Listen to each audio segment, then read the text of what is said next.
So,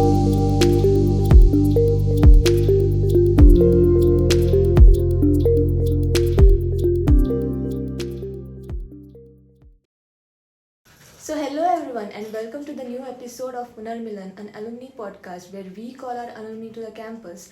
And today we have a special guest in our podcast, Miss Kalyani Anil. Today we have you here. How are you feeling, ma'am? I always feel happy when I step foot on this campus, and the feeling is absolutely the same today as well. The first time I set foot on this campus, I was just taken aback by the natural beauty, the layout of the campus. I always say that this place has some magic to it. So it's the same feeling. And now there's just nostalgia also mixed into that whole thing. So yeah, very happy to be back. So, what was the journey which you had? Like, what made you choose PGDM, and what made you take the HR course, or maybe to go to the HR path, which you are today? Okay, so for me, PGDM was more or less a serendipity because I graduated in mass media from Mumbai, and as I was drawing close to my graduation, I thought that I should go and do post graduation because I wanted to do a little more in terms of my education before I went into the industry. It was just a 3-year course. And I applied, I gave CAT, and to be honest, at that point of time, I was quite naive and I did not have a vision of, okay, these are the fields that I want to go to. It was more about exploration as to what I wanted to do. And it so happened that I got admission in SDMIMD, and Mysore and my sister was close to Bangalore. So for me, it was a natural, selection that, okay, let me go and do it here. I did not really realize what SDM was about at that point of time. But like I said, when I when I actually stepped foot into the campus, I was just so happy. All my homesickness and my sadness, everything just went away because firstly, there's so much of positivity, so much of openness environmentally and also in the people of Mysore, as well as, and this is one place you will see that it's a mini India, right? People from across the country, and SDM makes a point to take students from across the country from different backgrounds. So to come together with a lot of people who are in the same boat as you, with the same aspirations, and a lot of good nature, good wishes for each other, and a lot of positivity, that was a very happy coincidence and happy accident for me. I will say that without any doubt and with all honesty, SDMIMD changed my life for the good because it molded me in those 2 years of being here. It really molded me into something, into I will not say a complete professional because we're still students when we were here, but into a form that could go into an industry and start being a professional. Okay, whether it's about the professors, the academics, the rigor that you bring in, or the quality of teaching, the colleagues that you interact with in the campus, the guest faculty that come in, the industry experience, the fun that we all used to have, the organizing, so there were so many things, and I'm so happy to see so many of those now, getting enriched and becoming bigger, right? So the conferences, the, events, all of this sort of molded me into where I am sitting right now. Why HR? So when I in my first year, I was still thinking about what is it that I want to take. Unlike this generation who has a very clear view right from the get-go, we were still in that phase. For me, my one specialization was very clear for me, marketing, because I had done mass media and advertising. So I was very clear about it. My second specialization, I still kept exploring. And something that came naturally to me was to connect with people and to mingle around, etc. So, and when I studied the HR subjects in the first year, I found them quite to my liking. I really like psychology as a subject, and I had learned it in my graduation, and there's a lot of that and behavioral science and all that you learned, right, in the first year. So naturally, I got drawn to HR. In fact, I did not start my career in HR though. It took me like a couple of years to get into HR as a profession. I dabbled in a few other things, including functional consulting, etc. And then I went into HR full time. So yeah, that's how I ended up in HR. That's the journey. Wow. So actually, what do you think was the job trend, which was 10 years back, and what is it today? Has it evolved or has it changed completely? Okay, so maybe I can talk about it from 15 years back because Okay. I passed out in 2010. So when we were passing out, that was the age of recession. Okay, so there was, but we were recovering from a recession. So I will say it was a fair time to be in the job market. There was still that slowdown, but slowly things were opening up and we took advantage of that. And over time, in the last 10 to 15 years, you can see those cyclical waves coming and going, right? And see, COVID came. And when COVID hit, the first thing that all of us in HR thought was that, oh, this is going to be so hard on companies, because maybe the first 3 months, the instinct for all customers was to draw back and say, oh, we don't want to spend. And if we don't want to spend, one of the factors we don't want to spend is on technology. So I'm from a technology organization background. So that becomes one of the things that they pull back on in terms of the spending. Now, why do I say this? If customers are not spending on technology, that means that our organizations, like our service organizations, will not get business. If we don't get business, then our people don't have jobs. So we were worried. But that was a very short span of time. After that, COVID was the time. You guys probably may not have been in the industry at that point of time. That time was called the Great Resignation Drive. Okay, because the markets opened up like mad. So everybody was working from home. Yeah. The markets just opened up, the job markets. Okay, so there we sort of very quickly recovered out of that, and the spending eased up, customer spending eased up. There was a lot of opportunity, and there was a lot of new opportunity as well, because of how. So COVID opened up the pharma market very widely, for example. So there was a lot of hiring there. Consequently, a lot of networking, those kind of and even IT, pure IT also. There was a lot of spends that were happening there, and we call it the Great Resignation Drive then, because the job markets opened up like mad and people started going back in for it was a very good job market at that point of time from an employee standpoint. From an employer standpoint, of course, we had the challenges because I'm a part of the HR function.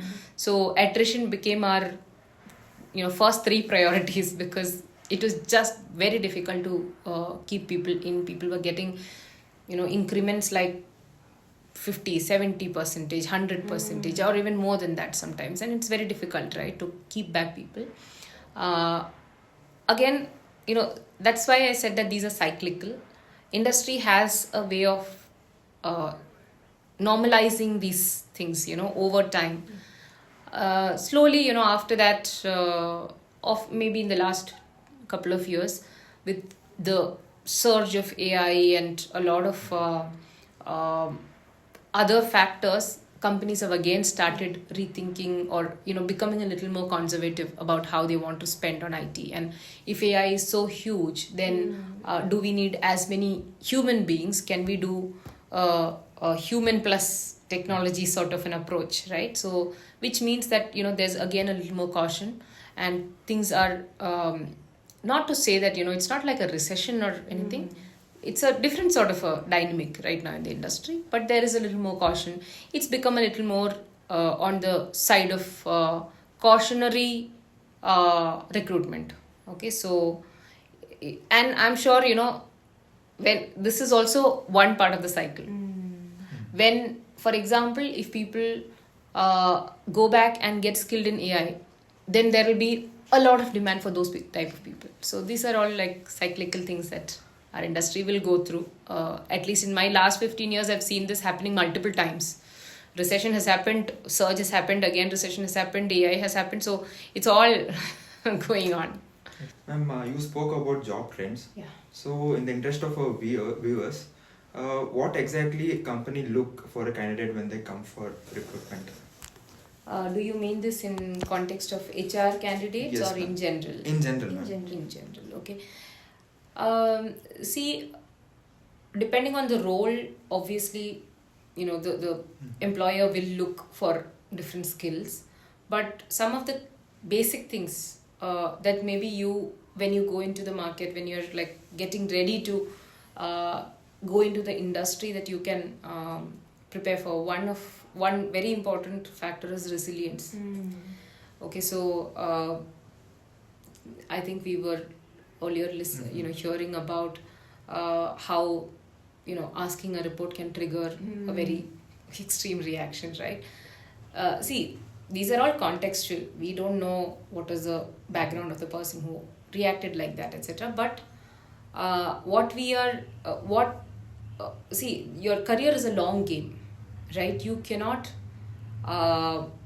look at career as 1 day or 1 year even. Career is going to be years and years together, and sometimes it's not going to be one career. You'll switch fields, right? And that's a very common thing. What will hold you in good stead is to have resilience, and when I say resilience, it is to hold yourself, not get into extreme emotions. Okay. Especially the negative ones. The positive ones are okay, but when it comes to the negative ones, like getting stressed or getting frustrated, feeling like the world is wronging me, sometimes it can happen that people don't react to you the way that you think is fair. And till the time we are in an academic world, it's all very black and white.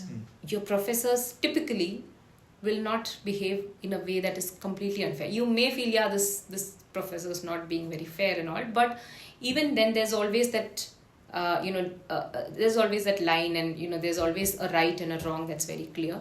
In a corporate, the right and the wrong is clear, but the way people react can sometimes come from other factors that are not visible to you.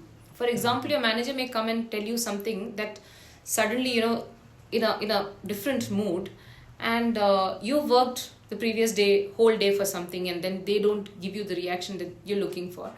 You don't know what feedback that person has got from their applied, right? So they might actually be trying to protect you. So now I'm not saying that you can't read their mind, but being resilient means you hold your thought right then, be calm, and take an opportunity a little later to go back and give that, ask that, have an open conversation as to what is wrong, or what can I do better, right? So and this is one short instance that I've given, but over time, having that resilience and waiting for your turn sometimes, or having patience for things to happen for you, that will actually go a long way. Or working towards something in a very small step manner. So we spoke earlier about, I don't know why I'm doing this. It doesn't make sense in the larger scheme of things. Today you may not see the larger picture, but it will come to you. In a little bit of time or a little later, you will see the bigger picture as you grow in your career. But have the patience to wait for that, so that you are able to so don't quit quickly. That's I think the definition of resilience is don't quit quickly. Okay. The other thing, very important, I would say, is communication. Okay, so, and when I say communication, I don't mean the language English. Yes, English is very important. It's our professional language. A lot of us use the language, but we don't use it effectively. Communication is also not only about what you're saying. It's about how you listen, how you actively listen, how you imbibe. The process are as important as the words, right? And communication is something that you learn over time also. You learn from people. But when you are making a point, first have a mental map of what you are trying to say. have your patience, make your mental map, and then go back and communicate in a succinct manner, and then stop, wait for the other person to respond. And I'm saying this particularly in terms of interviews also. Sometimes interviewers have this technique of asking you a question and then just sitting like this. Okay. And you think you have to fill the silence. You don't need to. If you've said what you needed, you can stop. Okay. And this goes on to your industry also. When you go on to industry, be confident. It does not matter. In an academic circle, there are hierarchies. And those hierarchies are very clear, right? You have your first years, you have your second years, you have your professors, you have your support staff. It's all very clear. In a corporate, there are hierarchies, but those hierarchies, the lines are not as strongly defined. So if you are in a room full of people who are senior to you, you don't have to think that, oh, I should not speak up. In fact, you should. If you have a good point to make, you'll be appreciated for speaking up. But when you speak up, have your thoughts ordered in your mind and say what you need. Okay, so work on your communication, and if you need, mock-ups, this is the time for you, actually. This is the time to have those discourses, so you can have your mock sessions, your debates, and all those things, and get yourself in a position where next year you'll be facing group discussions, right? So, and interviews. So, get yourself in a position where you are able to articulate your points well. So those are two things that immediately come to my mind. The third thing is, of course, don't get very stressed. This career is not a running race. It's a marathon. It will be long. There will be, sometimes these waves like the industry. So don't stop to have fun, or don't think that, oh, it's all too serious and I should not relax, or I should not take a break. Take breaks sometimes, even in your academics. Take breaks when you need it, recharge and come back. Even in your career, don't shy away from asking for a break when you need it, because that's also a part of resilience. If you need to be resilient, you also need your breaks. Resilience is not about being non-stop. Yeah.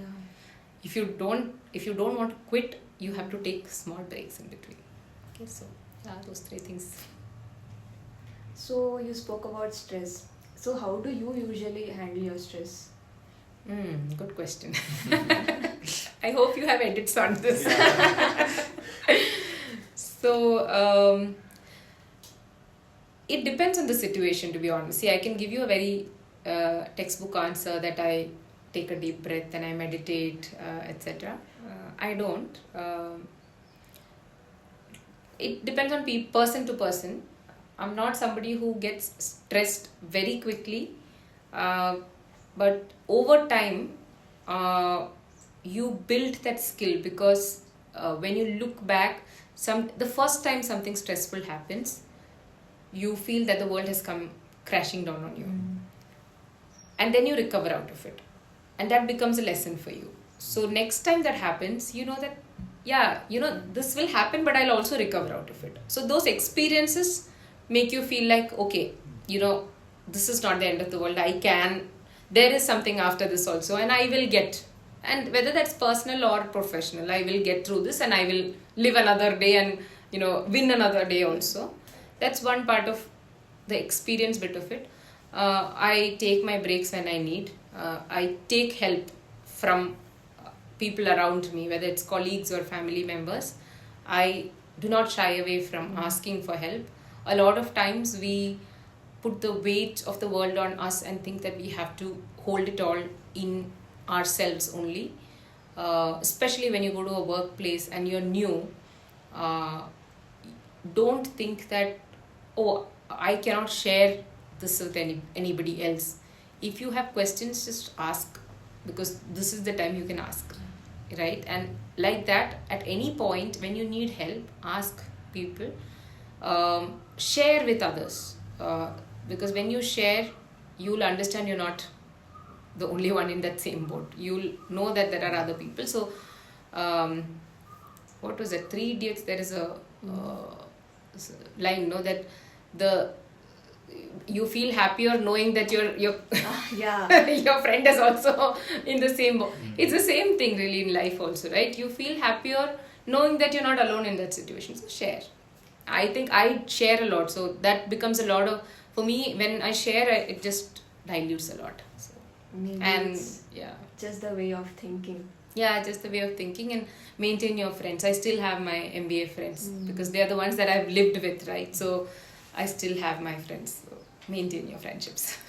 So, what is that one life lesson you took from MBA? I think to never give up. Whatever happens, there's always a tomorrow. And in these 2 years that I spent here along with my friends, there were a lot of situations that were, and I'm sure you must be going through it now, right? A lot of things that become like too much, but then this place does not allow you to give up. They actually hold you together. They will, you might feel at times that, oh, you're just like, going into yourself and you're falling apart, but believe me, there are mechanisms and there are people looking out for you even though you may not see it. So when you those mechanisms come together and you get out of it, and you realize that you've not given up. So that actually that experience of 2 years of being very stressed and having my failures, having my successes, actually made me realize that I'm built strong. So and then that I don't have to give up if things get tough. So that is something I hope that I have carried forward in my life, and I hope to do that going forward as well. It was very insightful, and we took a lot of lessons, and I guess it all depends on the way of thinking, and you shared a lot of advices and your life experience. Thank you so much, ma'am, for being part of this podcast today, and thank you